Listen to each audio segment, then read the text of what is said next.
Restaurant Unstoppable. What the most successful restaurateurs know that you don't. Let's get into just what was it like? Like, just really paint that picture of the things you wish you knew then, that you know now through trial and error. Like, what was it like? Well, there is the beauty of each screw up teaching the lesson that I'm happy it taught me. I mean, if I could have, if the book on Slice, I'm not just shamelessly plugging myself, but really that book is a lot of it is written to me at 22. Yeah. Saying, hey, this is what you should do, or here's how to build up a system, or okay, you have the nuts and bolts of this, but really understand this. And that's the things I wish I had known more of. But it's like, I knew it. I call it gravity. Everyone knows gravity existed before, or everyone knew gravity existed before Sir Isaac Newton put an apple that went up and came down.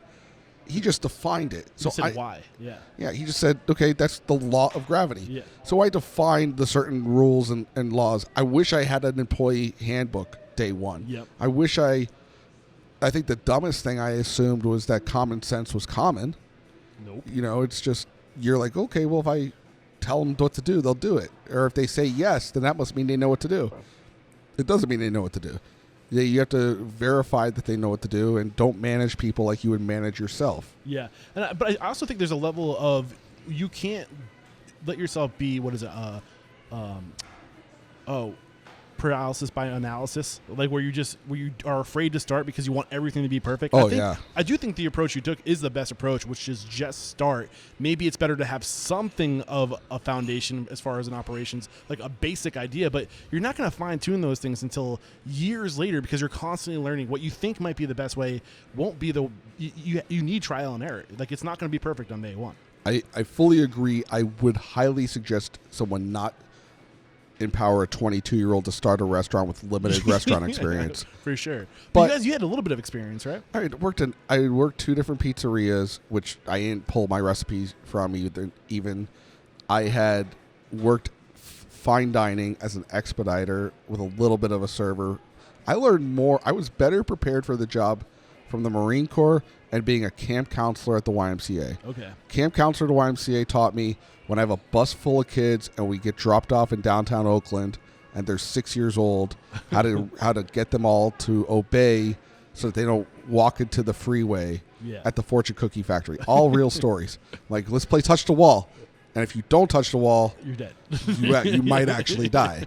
So those corralling kids, because it was interesting too, is I was 18 when those kids were 6. Here I am 22, and my kids are a little bit older, but they're basically the same age. Yeah.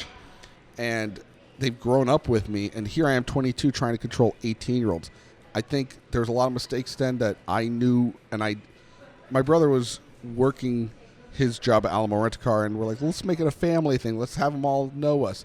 Having your staff know where you live to pick up their check is a really dumb idea, and that's what in the first year was like, well, they could just swing by the house and pick up the check.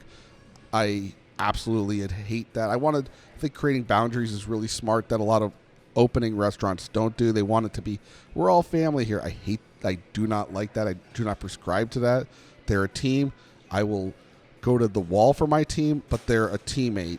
We will all not, if we become familial for whatever extra reason, great, but that's not necessarily the goal. It's not the goal. Yeah. And making profit is the goal.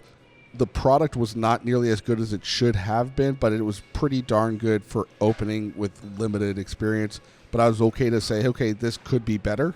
Okay. And then my biggest lesson that when we were just getting inundated with all these other restaurants opening, I wanted to stand out, and I didn't realize that the cardinal sin that we engaged in was trying to fit in at first. And the more you can stand out is the smartest thing. So what do you mean by trying to fit into the community or trying to fit in with your employees? No, neither. Trying to fit in, like, this is what an Italian restaurant should look like. Gotcha. And this is what an Italian restaurant should sell. Yeah. And, Cisco sells this on their Italian line, so we should sell that. Yep. You just, the food reps are going to be like, well, we have this frozen product that you could sell. You'll make money on it. Okay, well, I guess you guys know what you're doing. And you see, you've been to a few Italian restaurants, so you play the same music, you make the decor look the same that you've seen, and it's like we're all in this middle school approach to a middle school dance. Like, hey, everyone just look the same. Yeah. Stay on the wall. Maybe someone will dance with me. Just try not to stick out. Yeah. And that's the wrong way to approach this. What is the right way to approach it? Be the most heightened version of you as possible. So Yes. I want to see and experience something different that I haven't been to before. Yeah, and I think it goes back. We mentioned it in the beginning of the episode, but the unique selling proposition. And I say all the time, like, behind every great restaurant's a great person. And if you're going to be showing up to that place every day, it has to be an extension of who you are. Yes. Because you have to. That's the only way you'll endure, in my opinion. And plus, like you were pointing out, that's your unique selling proposition. That's how you stand out. It's an extension of your personal brand. Very much so, and as the brand in and of itself, I mean, the term brand gets used a lot, but it's a true thing. The voice of the restaurant, the look, the brand I equate to. I'm a comedy nerd. I love movies. I'm big. I could recite the history of SNL, like 60-year-olds can recite. Who was on the Mets in 1958. I know that about SNL. And because of my comedy nerdness, I look at comedians, how they develop their act over years. They all knew jokes, but then, that's a Mitch Hedberg joke. He's done with a certain style, a certain approach, and he has a certain beat at the mic, and that becomes his brand, which maybe his clothes has something to do with it, but more likely than not, they don't. Seinfeld has his. Chappelle has his, but it takes years to do that. And in a restaurant, you do need to develop your voice and style. And, this is the place that kind of does this thing and does that thing. And that takes time of playing pin the tail on the donkey, which is you're blindly trying to pin the tail on the donkey. But if you do pin the tail on the donkey once, you're like, do that again. Yeah. And all the times that you said, I knew I was going to pin the tail on the donkey this time and I was wrong, be smart enough and have a small enough ego that you could say, okay, we won't do that again, no matter how in love with it you are. Yeah, and that's the ready, fire, aim approach that you're describing right now. Like, you just got to take stabs, and then you're going to see what happens, and then you readjust and keep on going until you hit the center, right? Yes. And then once you find it, commit it to writing, create a standard or create a system around it. So some of the things you've identified up to this point, as far as the big challenges you had, you didn't have any boundaries. You people were too close to you early on. You wish you had an operations manual, a handbook of sorts. What were some of the other things, looking back at that time, something that somebody's listening to this right now, like, just tell them the one thing that you wish you did that you could, what is that thing? We also didn't have enough money. You got to have a lot of screw-up money. Your first restaurant was only, 14? Oh, no, it was originally 14 seats. You brought the 30 seats, I read in the book.